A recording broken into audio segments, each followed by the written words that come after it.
South ఇండియాలోనే అతి తక్కువ ధరలకి రత్నాలనందించే ఏకైక సంస్థ 6JVR. నమస్తే, welcome to Suman TV. Amaravati పనులు ఎప్పటికప్పుడు శరవేగంగా ప్రారంభమవుతాయని ప్రచారం జరిగినప్పటికీ ఎక్కడో చోట వాటికి పులి స్టాప్ పడుతూనే వచ్చింది. ఎప్పుడో ఈ అమరావతి పనులకు సంబంధించి టెండర్లకి సంబంధించి జనవరిలోనే టెండర్లు పూర్తవుతాయి అనుకున్నప్పటికీ ఇప్పుడు మార్చి వరకు వచ్చింది. ఇప్పటికైనా ప్రారంభం అవుతాయా లేదా అనేది ఒక కన్ఫ్యూజన్ అయితే ప్రజల్లో కనిపిస్తుంది. దాని గురించి మనం తెలుసుకుందాము. నమస్తే సార్. నమస్తే సార్, ఈ అమరావతి గురించి మనం మాట్లాడుకుంటే నిజంగా ప్రచారం అయితే చాలా పెద్దగా జరుగుతుంది సార్. పనులు అయితే నత్తనడక నడుస్తున్నాయనే చెప్పుకోవచ్చు. ఆ బిల్డింగ్స్ కి సంబంధించి కూడా జనవరిలోనే టెండర్స్ పూర్తయిపోతాయి అన్నప్పటికీ కూడా ఇప్పుడు మళ్ళీ మార్చ్ అంటున్నారు.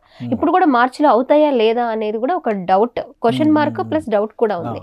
ఎలా చూడొచ్చు సార్, ఎందుకు డిలే అవుతుంది? అంటే ఇప్పుడు ఒక బిల్డింగ్ కొత్తగా కట్టాలంటే పనులు ప్రారంభించడం సులువు అవ్వచ్చు, కానీ ఆగిపోయిన బిల్డింగ్ను ప్రారంభించాలంటే దానిలో చాలా ఆటంకాలు ఉంటాయి, చాలా సెటిల్మెంట్లు ఉంటాయి ముఖ్యంగా. ఎందుకంటే పాత కాంట్రాక్టర్ ఎందుకు ఆగిపోయాడు, అతను ఆగిపోయినప్పుడు అతని కండిషన్స్ ఏంటి, అలానే అప్పుడు ప్రొక్యూర్ చేసినటువంటి మెటీరియల్ పరిస్థితి ఏంటి, ఇలాంటి సమస్యలు చాలా ఉంటాయి. ఇప్పుడు రీసెంట్గా చూస్తే మీరు అమరావతిలో భవన నిర్మాణం కోసం తెచ్చిన సిమెంట్ బస్తాలో గడ్డగట్టుకుపోయి మట్టి పిచ్చి మొక్కలు పెరిగిపోయినటువంటి పొదల మధ్యలో చిక్కుపోయిన దృశ్యాలు కూడా వస్తున్నాయి బయటికి. కాబట్టి ఒకసారి ఆగిపోయిన పనిని ప్రారంభించడంలో చాలా ప్రహసనం ఉంటుంది. మీరు ఒకటి గమనిస్తే అధికారం వచ్చిన వెంటనే కూటమి ప్రభుత్వం మొదట చేసినటువంటి పని ఏంటి, అక్కడ ఉన్నటువంటి పిచ్చి మొక్కలన్నీ తొలగింపు, ఆ డిఫారెస్టేషన్ పని మొదలుపెట్టారు. ఒక విధంగా దానికి ఏంటి 36 కోట్ల రూపాయలు ఖర్చు అయినాయి. గవర్నమెంట్లో ఏ పనైనా కానీ ఈరోజు అనుకుని రేపు సాయంత్రానికి చివరికి ఇల్లు ఉడ్చే చీపురు కొనాలన్నా కానీ టెండర్లు, నోటీసులు, ప్రొసీజర్స్, సిస్టమ్ ఫాలో అవ్వాల్సిందే. సో ఆ 36 కోట్లు ఖర్చు పెట్టినటువంటి దానికి కూడా టెండరు, ప్రొసీజరు నెల రోజులు పట్టింది. పనులు ప్రారంభించి ముగించడానికి ఇంకో నెల రోజులు పట్టింది. సో ప్రతి దానిలో ఒక ప్రొసీజర్ ఉంటుంది. అదే క్రమంలో ఈ ఆగిపోయినటువంటి బిల్డింగ్లకి సంబంధించిన అంచనాలు అప్పుడు వేసిన అంచనాల కంటే ఇప్పుడు 70% వరకు పెరిగిపోయినాయి అనేటువంటిది ఒక లెక్క. సో ప్లస్ అప్పుడు కాంట్రాక్ట్ తీసుకున్న వాళ్ళు ఏ కారణాలతో ఆగిపోయారు అనే దాని మీద ఒక క్లారిఫికేషన్ ఈ ప్రొసీజర్ అంతా కూడా ఒక పద్ధతి ప్రకారం చేసిన తర్వాత, ఎందుకంటే అవన్నీ చేయకపోతే మళ్ళీ రేపొద్దున గవర్నమెంట్లు మారినా ఏది మారినా మళ్ళీ ఇది ఒక అవినీతి, ఇందులో దోపిడీ, ఇవన్నీ చర్చే కదా, మనకంతా బట్టకాల్చి మేదేసేటువంటి అవకాశం ఉంటుంది. అందుకని ఇవన్నీ జాగ్రత్తలు తీసుకుని ప్రభుత్వం అన్ని ఒక స్టెబిలైజ్ చేసుకుని ఫైనల్ టెండర్స్ ఫ్లోట్ చేసింది. దాదాపు 62 రకాల వర్క్స్కి సంబంధించిన టెండర్లు ఫ్లోట్ చేశారు. సుమారు 40,000 కోట్ల రూపాయలకు సంబంధించినటువంటి పనులకి చేశారు. ఫండ్ విషయంలో కూడా దాదాపు 12,000 కోట్ల రూపాయలు రెడీగా పెట్టుకున్నారు. అంటే మొబిలైజేషన్ అడ్వాన్సెస్ కానీ, పే చేయాల్సినటువంటి ఇతర అంశాలు ఉంటాయి కదా, వాటికి సంబంధించినటువంటి నిధులు కానీ రెడీ చేసి పెట్టుకున్నారు. అయితే ఈలోపు ఎమ్మెల్సీ ఎలక్షన్ వచ్చింది, గ్రాడ్యుయేట్స్ ఎమ్మెల్సీ ఎలక్షన్ ఇది వచ్చింది. కాబట్టి ఉమ్మడి గుంటూరు, కృష్ణా జిల్లాల్లో కోడ్ ఉంది, ఎలక్షన్ కోడ్ ఉంది. వీళ్ళు ఏమి నిర్ణయాలు తీసుకోవడానికి లేదు. అసలు టెండర్స్ పిలవడానికి కూడా ఎలక్షన్ కమిషన్ పర్మిషన్ తీసుకున్నారు. అమరావతి పనులకి ఎలక్షన్ కోడ్ కి సంబంధం లేదు అని విన్నాను. అంటే ఎలక్షన్ కమిషన్ ఇచ్చినటువంటి క్లియరెన్స్ ఏంటంటే మీరు ప్రొసీజరల్గా ఉన్నటువంటి అంశాలను చేసుకోవచ్చు అంది. అందుకనే వీళ్ళు టెండర్స్ ఫ్లోట్ చేశారు. కానీ టెండర్స్ ఫైనలైజేషన్ మాత్రం ఎన్నికల తర్వాత చేసుకోమని చెప్పింది ఎలక్షన్. కాబట్టి మార్చి 3వ తేదీ వరకు ఆగాల్సిందే. అందుకనే ఇప్పుడు ఇచ్చినటువంటి చాలా టెండర్స్కి డెడ్ లైన్ మార్చి 2వ తేదీ పెట్టారు. సో మార్చి 2, 3 తేదీల తర్వాత ఎలక్షన్ కోడ్ ముగిసిన తర్వాత పనులు ఈ టెండర్స్ ఫైనలైజేషన్ అనౌన్స్మెంట్ మొదలు పెడితే బహుశా 2 వారాలు టైం పెట్టుకుంటే కనుక మార్చి 15వ తేదీ నుంచి పనులు పెద్ద ఎత్తున మొదలు పెట్టడానికి స్కోప్ ఉంటుందని ప్రభుత్వ పక్షాన ఇప్పటికే సిఆర్డీఏ నుంచి కానీ, అమరావతి డెవలప్మెంట్ కార్పొరేషన్ నుంచి కానీ ఆల్రెడీ ఎవరైతే ఈ రేస్లో ముందున్నారో ఆ కంపెనీలకు ఇన్స్ట్రక్షన్, వాళ్ళ రెడీ అవైలబిలిటీ అంటే దాదాపు 22,000 నుంచి 30,000 మ్యాన్ పవర్ అవసరం అవుతుందని చెప్పి ఒక అంచనా వేశారు. ఈ బిల్డింగ్లు అన్నీ కట్టడం ఒకేసారి మొదలైతే కాంట్రాక్ట్స్ ఫైనలైజ్ చేసేస్తే, ఎందుకంటే ఒకరు కట్టరు కదా, ఒకరు కడితే ఫైనాన్షియల్గా కూడా వైబుల్ కాదు, అది చేయలేరు. అందుకని ఒక 20-30 కంపెనీలు సెలెక్ట్ చేశారనుకోండి, ఒక్కొక్క కంపెనీ చేసినప్పుడు మ్యాన్ ఫోర్స్ కూడా దానికి అవసరం. అందుకని ఒక 30,000 మంది కార్మికులు రెడీ చేసి పెట్టుకోవాల్సిన అవసరం ఉందని చెప్పని అధికారులు ఆల్రెడీ వాళ్ళకి ఇన్స్ట్రక్షన్స్ ఇచ్చారు. సో ఇప్పుడు మళ్ళీ ఇంకొక చిన్న ప్రాబ్లం ఏమొస్తుందంటే ఎమ్మెల్యే కోట ఎమ్మెల్సీ ఎలక్షన్స్ వస్తున్నాయి. మార్చి 20వ తేదీ వరకు అది ఉంది.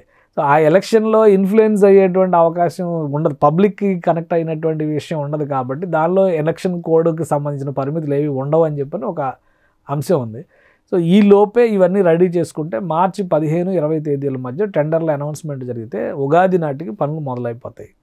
చిన్న చిన్న పనులు ఆల్రెడీ ఇప్పుడు కొనసాగుతున్న పనులు కొనసాగుతున్నాయి. ఇగ్నో బిల్డింగ్ ఉంది, కడుతున్నారు. సిఆర్డీఏ బిల్డింగ్ ఉంది, అది నిర్మాణం జరుగుతుంది. అలానే వాటర్ ప్లాంట్కి సంబంధించిన పనులు దాదాపు తుది దశకు వచ్చినాయి. పైప్ లైన్ ఎరెక్షన్స్ పనులు తుది దశకు వచ్చినాయి. సీడ్ యాక్సిస్ రోడ్డు వెంబడే వేసినటువంటి high capacity electricity under ground cabling ఆ వర్క్ నడుస్తుంది. సీడ్ యాక్సిస్ రోడ్ అంతా కూడా సెంట్రల్ పిల్లర్ లైటింగ్ మొన్నటి వరకు సెక్రటేరియట్ వరకు మాత్రమే ఉండేది. ఇప్పుడు ఆ రోడ్ ఎంత పొడవు ఉందో అంత పొడవు కూడా ఆ పిల్లర్స్ అన్ని కూడా వేసి లైటింగ్ సిస్టమ్ అంతా ఎరెక్షన్ చేస్తున్నారు. సో ఇలాంటి పనులు జరుగుతున్నాయి. కొన్ని ఆల్రెడీ రోడ్స్కి సంబంధించి కొన్ని ప్రతిష్టాత్మకమైన ఇప్పుడు విట్ లాంటి ఇన్స్టిట్యూషన్స్కి వెళ్ళేటువంటి రోడ్లు గతంలో ఆగిపోయినాయి పూర్తి. ఇప్పుడు ఆ రోడ్లన్నీ ఫినిష్ చేసుకుంటూ వచ్చారు. సో ఆ ఇంటర్నల్ వర్క్స్ అట్లాంటివి జరుగుతున్నాయి. కానీ మేజర్ అమరావతి కోర్ ఇన్ఫ్రాస్ట్రక్చర్కి సంబంధించినటువంటి పనులు, గవర్నమెంట్ కాంప్లెక్స్ల నిర్మాణానికి సంబంధించినటువంటి పనులు, ఈ పనులకు సంబంధించి మార్చి 15 నుంచి టెండర్లు ఫైనలైజ్ అయితే కనుక ఉగాది నుంచి పెద్ద ఎత్తున ప్రారంభం చేసేటువంటి అవకాశాలు అయితే కనిపిస్తున్నాయి. అందుకనే ఆ దిశగా అధికారులు ప్రయత్నాలు చేస్తున్నారు. డిలే అవడానికి ప్రొసీజరల్ ఇష్యూస్ తప్పితే కొన్ని ఇష్యూస్ ఉన్నాయి. ఇప్పుడు సీడ్ యాక్సిస్ రోడ్ నిర్మాణం ఉంది. ఆ దారిలో కొన్ని స్థలాలకు సంబంధించి ఆ భూముల సేకరణ జరగాలి. భూసేకరణ, భూ సమీకరణ ఆ పద్ధతిలో సంప్రదింపులు జరుగుతున్నాయి. సో వాళ్ళు క్లియరెన్స్ ఇచ్చే వరకు ఇక్కడ ముందుకు జరగడానికి అవకాశం లేదు. ఆల్రెడీ కొంతమంది కేసులు వేసి గత 5 ఏళ్ళు కాదు అంతకు ముందర 10 ఏళ్ల నుంచి ఆ కేసులు కోర్టులో పెండింగ్లో ఉండడం వల్ల సీడ్ యాక్సిస్ రోడ్ అక్కడ వరకు వచ్చి మెయిన్ రోడ్డు కనెక్ట్ అవ్వకుండా అయిపోయింది.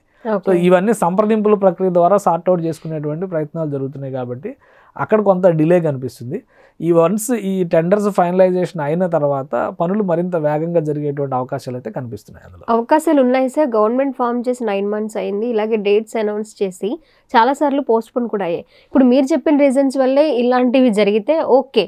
కానీ ఇంకేమైనా అంటే మళ్ళీ ఈ 5 ఏళ్ళు అయిపోయే వరకు ఈ టెండర్లు పిలుస్తాం, భారీ ఎత్తున స్టార్ట్ చేస్తాం అనే దగ్గర ఉంటే కూడా ఇంకా చెప్పిన అంటే చంద్రబాబు నాయుడు గారు ఏదైతే టార్గెట్ ఇచ్చారో 27 అని ఆలోగా పనులు పూర్తయ్యే అవకాశాలు ఉండొచ్చు, ఉండకపోవచ్చు కదా సార్. అలా కూడా ఆలోచించాలి. అంటే ఒకటి ఇప్పుడు మనది డెమోక్రసీ. అదే చైనా లాగా అయితే ఆ ఏరియా వరకు ఎమర్జెన్సీ పెట్టి ఎవరు నోరెత్తి మాట్లాడడానికి వీల్లేదని చెప్పని 6 నెలల్లో కట్టేయచ్చు పెద్ద పెద్ద బిల్డింగ్లు.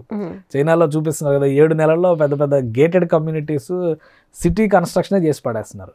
మన దేశంలో అలా సాధ్యం కాదు కదా. కాబట్టి ఇక్కడ ఒక సిస్టమ్ ఉంటుంది, డెమోక్రసీ ఉంటుంది, జ్యుడిషియరీ ఉంటుంది. వీటన్నిటిని ఆనర్ చేయాలి. చట్ట ప్రకారం ప్రొసీజర్ ప్రకారం మనం ముందుకు వెళ్ళాలి. అవన్నీ చేసినా కానీ ఎవడో వచ్చి బట్టకాల్చి మేదేస్తాడు, అవినీతి జరిగింది అంటాడు, ఇంకోటి అంటాడు. గోదావరి బ్రిడ్జ్ కట్టిన సరార్ధర్ కాటనే అవినీతి ఆరోపణలు ఎదుర్కోవాల్సి వచ్చింది. కానీ ఇప్పటికీ గోదావరి బ్రిడ్జ్ నుంచి నీళ్లు పారుతూనే ఉన్నాయి కదా, అది అప్పటికి కూలిపోలేదు కదా. సో ఇట్లా ఉంటుంది. ప్రొసీజర్లో వచ్చేటువంటి డిలేని ఎవ్వరూ కాదనలేరు. మనం ఆ ప్రొసీజర్ కనుక ప్రాపర్గా ఫాలో అవ్వకపోతే రేపొద్దున ఇంకా పెద్ద కాంప్లికేషన్స్ వస్తాయి. అందుకని సిస్టమ్ ప్రకారం నడిపించేటువంటి ప్రయత్నం చేస్తున్నారు. ఇంకోటి ఏంటంటే ఒకవేళ ఆవేశపూరితంగా నిర్ణయాలు తీసుకున్నా కానీ రేపు అనుకున్న రీతిలో నిర్మాణాలు జరగకపోతే నష్టపోయేది ఎవరు? ప్రజాధనం కదా, దుర్వినియోగం జరిగేది అక్కడ. అందుకని జాగ్రత్తలు తీసుకునేటువంటి ప్రయత్నం జరుగుతుంది. ఎలక్షన్ అందుకే జమిలీ ఎలక్షన్స్ అన్నారు. జగన్మోహన్ రెడ్డి గారు 2028లో ఎలక్షన్స్ వస్తాయని కూడా నేను చెప్పారు. జమిలీ ఎలక్షన్స్ వచ్చేస్తున్నాయి, అందరూ ప్రిపేర్గా ఉండాలి అని చెప్పి. జమిలీ ఎలక్షన్స్ రావడానికి కూడా 3 ఏళ్ళు టైం ఉంది కదా. ఇంకా ఆయన చెప్పిన 2028 వచ్చేసరికి ఇంకా 3 ఏళ్ళు టైం ఉంది కదా.